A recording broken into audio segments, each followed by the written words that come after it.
When it is opened for the very first time, the Occhio Air app recognizes all connected luminaires in the vicinity and asks if you want to take them into use. Confirming this, you will then be directed to the Luminaires tab, where you can configure the luminaires and change their order. We will show you how to do that in another tutorial. To give the network your own name, you have to change the tab. Just choose More below,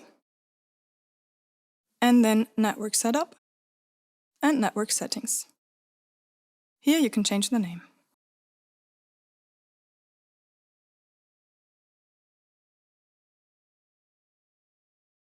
Confirm with Save.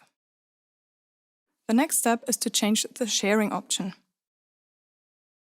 By default, the network is not shared. That means it is only stored on the device with which it was created and will not be saved.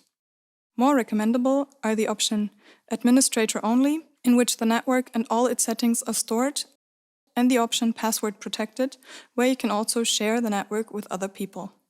The fourth option, Open, offers no protection and is therefore not recommended.